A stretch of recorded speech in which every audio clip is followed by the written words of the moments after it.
జాతీయ యాదవ ఐక్యవేదిక జాతీయ అధ్యక్షులు అలసి అప్పల నారాయణ ఆధ్వర్యంలో ఈరోజు విజేఎఫ్ ప్రెస్ క్లబ్ లో విలేకరుల సమావేశం. గత ప్రభుత్వంలో యాదవ స్థలం భవన నిర్మాణం కోసం గత ప్రభుత్వంలో జీవో ఇవ్వడం జరిగింది. కొత్త ప్రభుత్వం ఏర్పాటైన తర్వాత స్థలం మరొక దగ్గర స్థలం మార్పు చేయడం, దీనివల్ల యాదవ సామాజిక వర్గానికి అన్యాయం జరుగుతోందని తక్షణమే స్థలం కేటాయించాలి. కార్యక్రమంలో పశ్చిమ నియోజకవర్గం శ్రీకృష్ణ యాదవ్ సంక్షేమ సంఘం ప్రధాన కార్యదర్శి ప్రసాద్ యాదవ్, యాదవ సంఘం మహిళా నాయకురాలు అనుపమ యాదవ్, డొక్కర అప్పారావు, జోగ సూర్యారావు పాల్గొన్నారు. యాదవ ఐక్య వేదిక అనే బ్యానర్ మీద యాదవ భవన్ నిర్మాణం కోసమే ఈ ప్రెస్ మీటు పెట్టవలసి వచ్చింది. దానికి కారణం ఏంటంటే 2023 9వ తారీఖు సెప్టెంబర్ నెలలో 6వ నెలలో మనకి గవర్నమెంట్ అఫీషియల్గా ఒక జీవో కాపీ ఇచ్చి, ఒక జీవో నంబర్ ఇచ్చి, ఒక సర్వే నంబర్ ఇచ్చి గొల్లలాండాడ్లో 50 ఎకరాల సెంటు స్థలాన్ని ఇచ్చింది. ఇస్తే ఇప్పుడున్న ప్రజాప్రతినిధులు అంటే కార్పొరేటర్లు కాదు, ఎమ్మెల్యేలుగా ఉన్నటువంటి ప్రజాప్రతినిధులు ఆ స్థలాన్ని మన కుల సంఘం అధ్యక్షులు ఎవరైతే ఉన్నారో వాళ్ళతో జనరల్ బాడీ మీటింగ్ లాగా ఒక చిన్న సమావేశం ఏర్పాటు చేసి అక్కడ సంతకాలు సేకరించి ఆ సంతకాలని ఈ యాదవ సంఘం భవనం పైకి రాదు, ఈ గత గవర్నమెంట్ ఇచ్చింది కాబట్టి ఈ గవర్నమెంట్లో మేము కట్టం, ఇది నిర్మాణానికి పైకి రాదు అనే నినాదంతో వాళ్ళు క్యాన్సిలేషన్ కోసం ప్రయత్నం చేస్తున్నారనేసి స్వచ్ఛందంగా మొన్న సోమవారం నాడు కలెక్టర్ గారు చెప్పారమ్మా. కలెక్టర్ గారు ఏం చెప్పారంటే కలెక్టర్ గారు రిప్రజెంటేషన్ ఇచ్చాం. సార్, మా యాదవ సంఘం భవనం 23లో శాంక్షన్ అయింది. యాదవ భవనం గవర్నమెంటే ఇచ్చింది. గవర్నమెంట్ ఇస్తే దాని మీద మనం ఇంతవరకు చలనం లేదు కదా. అయ్యో, ఒకప్పుడు విశాఖపట్నంలో ఒక యాదవ ఎమ్మెల్యే ఉండేవాడు, ఇవాళ 2 యాదవ ఎమ్మెల్యే లేరు. 2 యాదవ ఎమ్మెల్యేలు కూడా మనకి భవనానికి ఏమాత్రం సహకరిస్తున్నారు అనే దానికోసం మనం కలెక్టర్ గారి దగ్గరికి వెళ్తే మొన్న స్పందనలో కలెక్టర్ గారు మాట చెప్పారు. అయ్యా, మీరు రిప్రజెంటేషన్ అయితే ఇచ్చారు కానీ నేను ఫార్వర్డ్ అయితే చేస్తాను, కానీ ఇది నా చేతుల్లో లేదు. మీ ప్రజాప్రతినిధులు అఫీషియల్గా లెటర్ పెట్టలేదు, కానీ వాళ్ళు ఓ మాట చెప్పారు, అందాకల్లా ఆపండి అని అన్నారు.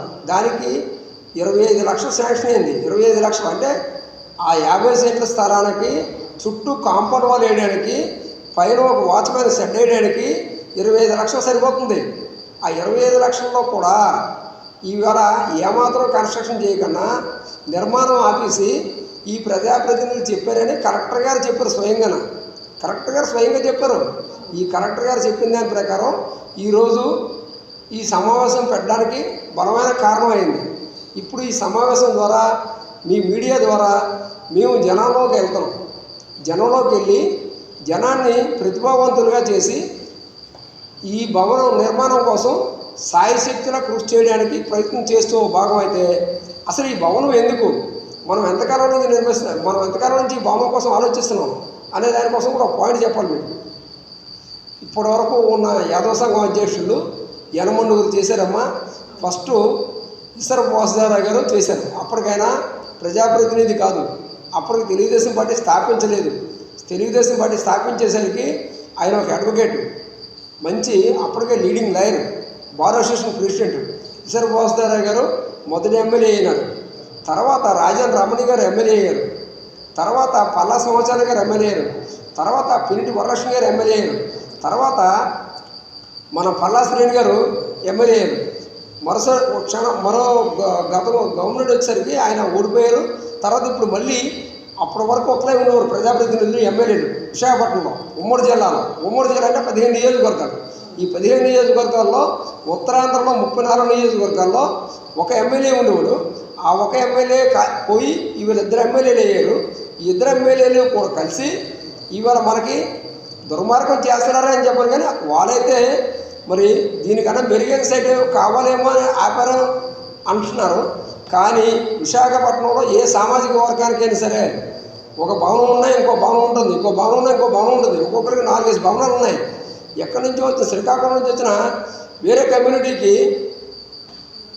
పేర్లు చెప్పకూడదు, కానీ వేరే కమ్యూనిటీలకి ఇప్పుడు విశాఖపట్నం సిటీలో సిటీ సెంటర్లో భవనాలు ఉన్నాయి.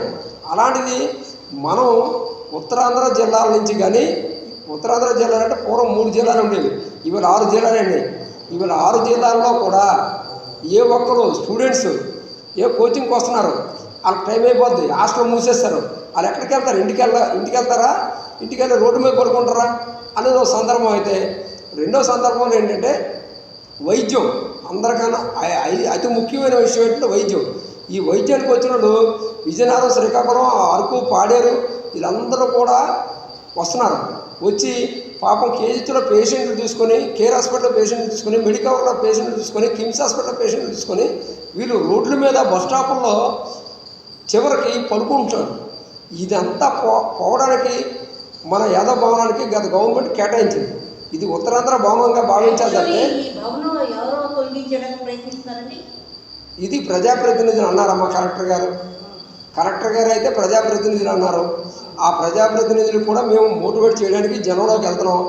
ఇది ఒక యాదవ్ ఉద్యమంగా భావించి దీన్ని ముందుకు తీసుకెళ్తున్నాం. దానికి ఒకప్పుడు అయితే చాలామంది అనుకుంటున్నారు, ఇప్పుడు వీళ్ళు ఎవరికి సంఘం లేదు, బెనామీ సంఘం అనేసి. ఇది బెనామీ సంఘం కాదు, ఎందుకంటే 2012లో స్థాపించిన సంఘం. ఆ రోజు పాంప్లెట్లు కూడా మా దగ్గర ఉన్నాయి. ఆ రోజు మేము ఏ అభివృద్ధి చేసాం అనేది మా దగ్గర ఉన్నాయి, అన్నీ కూడా ఉన్నాయి, రిజిస్ట్రేషన్ ఉంది, అన్నీ ఉన్నాయి. ఇది బెనామీ సంఘం కాదు. ఎవరో కొద్దిమంది కుర్రాలు బెనామీ సంఘం అనుకుంటున్నారు, పిచ్చి కుర్రాలు. కాబట్టి యాదవ్ ఎమ్మెల్యేలు ఉన్నారు విశాఖపట్నం, మరి వీళ్ళు ఏం చేస్తున్నారండి? అవి గవర్నమెంట్ తొలగించేస్తుంటే మరి దీనికోసం వాళ్ళు ఎందుకు దీనికోసం పోరాటం చేయాలి? కరెక్టేనమ్మా, మీరు మంచి ప్రశ్న అడిగారమ్మా. ఇప్పుడు వాళ్ళ ప్రోత్సాహంతో ఒక కుల సంఘ నాయకుడిని పట్టుకొని యాదవ సంఘం అధ్యక్షుడిగా ఒక బెనామీని పెట్టి, ఒక బెనామీని యాదవ సంఘం అధ్యక్షుడిగా పెట్టి ఒక ఏదో తూతు మంత్రంగా సమావేశం పెట్టుకొని ఏదో పిల్లలకి ఎడ్యుకేషన్ టూర్ అనేది పెట్టి సంతకాలు పెట్టించి ఆ సంతకాలను మాఫీ చేసి ప్రూఫింగ్ చేసి మీడియాగా వాళ్ళు కలెక్టర్ గారికి రిప్రజెంటేషన్ చేశారు. అయ్యా మాకు ఇది భవనం నిర్మాణానికి పనికిరాదు, మా ప్రజాప్రతినిధులు వద్దంటున్నారనేసి సంఘం అధ్యక్షులు మాత్రమే ఇచ్చారమ్మ. 2 సంఘం అధ్యక్షులు ఉన్నారు, ఒక సంఘం అధ్యక్షులు ఇచ్చారు. ఇంకో సంఘం అధ్యక్షులు ముందుకు వస్తున్నారు ఈ మధ్యకాలంలో. ఎందుకంటే రాధాకృష్ణ మహోత్సవాలు ఉన్నాయి, ఆ రాధాకృష్ణ మహోత్సవాల్లో వచ్చినప్పుడు మీ ద్వారానే నేను వాళ్ళ ద్వారా తెలియజేస్తాను. అంటే వీళ్ళు అసలు ఎందుకు తొలగిద్దాం అనుకుంటున్నారు, అసలు ఏం చేద్దాం అనుకుంటున్నారు ఇప్పుడు గవర్నమెంట్? వీళ్ళు అంటే యాదవ సంఘం అనేది 79లో ఏర్పడ్డది. ఈ 79లో ఏర్పడిన తర్వాత యాదవ సంఘానికి అనేక మంది ప్రెసిడెంట్లు అయ్యారు, అనేక మంది భవన నిర్మాణం మీద కలెక్షన్ చేసుకున్నారు, ప్రజాప్రతినిధులు అయ్యారు, కలెక్షన్ చేసుకుని ప్రజాప్రతినిధులు అయ్యారు కొద్దిమంది. అంతమందిని చెప్పండి కానీ కొద్దిమంది అయ్యారు. అలాగే భవన నిర్మాణం మీద ఇప్పటికీ కూడా అకౌంటబుల్ లేకన్నా డబ్బులు వసూలు చేసిన రోజులు కూడా ఉన్నాయి. ఇప్పటివరకు జరిగింది తీరేది. ఇప్పుడు మేమేంటంటే మనం ఎవరి దగ్గర రూపాయి తీసుకోం, గవర్నమెంట్ ప్రతిపాదించింది కాబట్టి గవర్నమెంట్ కట్టాలి అనే ప్రతిపాదన మీదే ఒక యాదవ యువత ఉద్యమం నడుస్తుంది ప్రజెంట్. అది స్టార్ట్ అయింది, అది మీ ద్వారా తెలియజేస్తాను. నా పేరు అల్లు రామనారాయణ యాదవ్. గత 2 నెలల నుంచి మేము ఆ యొక్క స్థలం ఎండాళ్ళు ఇచ్చినటువంటి స్థలం మీద పోరాటం చేస్తున్నాం. ఆ స్థలాన్ని సందర్శించడం, ఈ స్థలాన్ని యాదవ పెద్దలకు అందరికీ తెలియజేయడము, తద్వారా యాదవ భవన్ ఇక్కడ నిర్మాణం చేయాలని చెప్పేసి అందరి నోటీసులు తీసుకురావడం జరిగింది. అందులో పర్యవసంగా ఇవాళ ప్రెస్ మీట్ పెట్టడం జరిగింది. ప్రెస్ మీట్ ద్వారా అని చెప్పేసి మన పెద్దలందరూ కనువిప్పు కలిగి ఎక్కడ ఎండాల్లోనే యాదవ భవన్ నిర్మాణం చేస్తాము అని ముందుకు వస్తారని చెప్పేసి దీని ద్వారా మేము మీ ద్వారా మేము తెలియజేసుకుంటూ ఈరోజు మన యాదవ సంఘం స్థలం ఎండాల్లోనే గత ప్రభుత్వం ఏదైతే ఉందో ఆ ప్రభుత్వం ప్రత్యేకంగా ఒక జీవో జారీ చేయడం జరిగింది. ఏమని జారీ చేసిందంటే అక్కడ ఒక భవన నిర్మాణం కోసం అని చెప్పేసి అక్కడ ఒక స్థలం కోసం ఆ రోజు మాజీ మేయర్ గొలగాని హరివెంకట కుమారి గారు కానీ ఆ టైంలో మాజీ మంత్రి కారుమూరి నాగేశ్వరరావు గారు కానీ ఆ టైంలో వాళ్ళందరూ కూడా ఆంధ్రప్రదేశ్ రాష్ట్ర ప్రభుత్వంతో మాట్లాడి ఆ రోజు ఒక క్యాబినెట్లో నిర్ణయం తీసుకోవడం జరిగింది.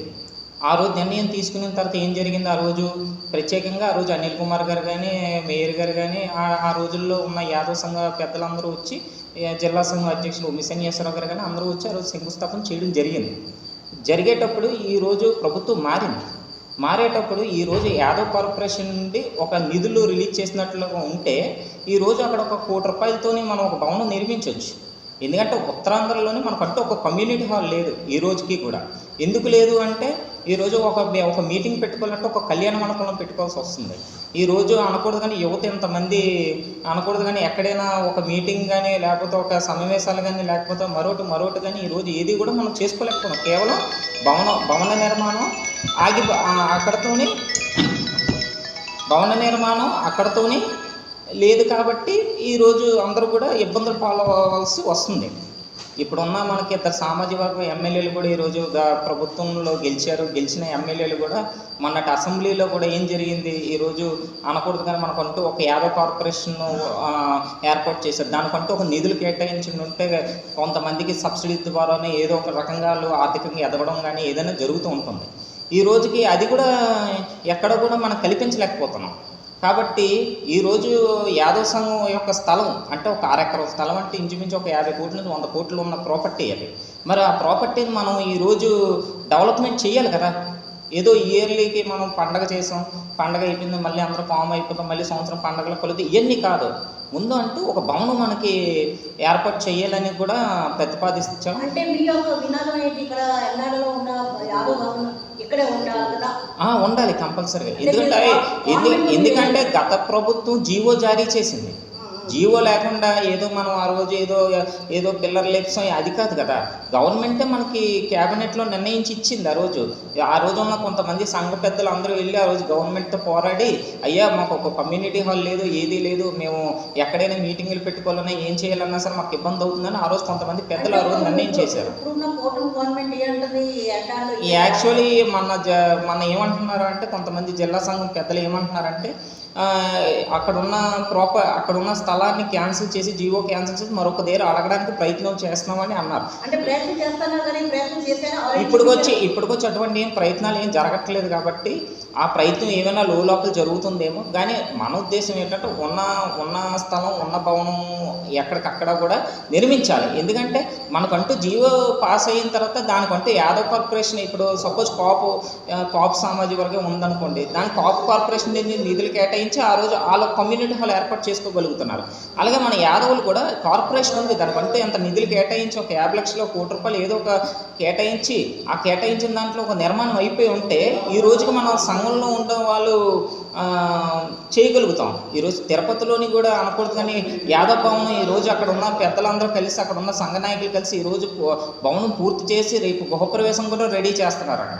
అలాంటి తిరుపతిలో ఉన్న యాదవులు చేసుకోగలుగుతుంది. విశాఖపట్నంలో 5 లక్షల పైగా జనాభా ఉన్న యాదవులకి ఈరోజు మన భవనం ఎందుకు చేసుకోలేకపోతున్నాం? ఆ భవనాన్ని మనం చేసుకోగలగాలి. కాబట్టి ఈరోజు మా అందరూ యొక్క డిమాండ్, నేను కూడా పశ్చిమ నియోజకవర్గ యాదవ సంఘం కార్యదర్శిగా ఉన్నాను కాబట్టి, ప్రధాన కార్యదర్శిగా ఉన్నాను కాబట్టి ఒకటే డిమాండ్ ఏంటంటే సంఘాల నుంచి కూడా జిల్లా సంఘం అవ్వచ్చు, నియోజకవర్గ సంఘాలు ఏ సంఘం నుంచి అయినా సరే మాకు డిమాండ్ ఉన్న యాండాల్లోనూ ఉన్న ఆ స్థలం యొక్క జీవో పాస్ అయింది కాబట్టి ఆ యొక్క దానికి భవనం ఏర్పాటు చేయాలని మేము అందరూ కోరుకుంటూ ఈ యొక్క మా డిమాండ్ వినిపిస్తున్నాం. Thank you. రిక్వెస్ట్ చేస్తున్నాం. ఎందుకంటే గవర్నమెంట్ తెలుసుకుంటే ఏదైనా మనం అయిపోవాలా. కానీ ఆ గవర్నమెంట్ని తెలియాలంటే మన ప్రజాప్రతినిధులు ప్రభుత్వం మీద ఒత్తిడి తెచ్చి, అయ్యా మాకు కమ్యూనిటీ హాల్ లేదు, మాకు బీసీ కార్పొరేషన్ నుంచి మాకు ఏర్పాటు చేయండి, మేము భవనం ఏర్పాటు చేయాలని ప్రభుత్వానికి మనం డిమాండ్ వినిపించగలిగితే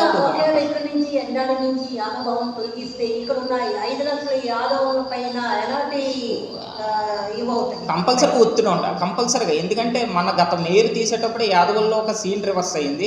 ఈరోజు ఆ యొక్క స్థలం తీస్తే ఆ రివర్స్ మళ్ళీ జరుగుతుంది. ఎందుకంటే సామాజిక వర్గం నిలబెట్టడానికి చూడాలి, కానీ సామాజిక వర్గాన్ని మనం కిందకి పడేయడానికి అసలు చూడకూడదు. పత్రం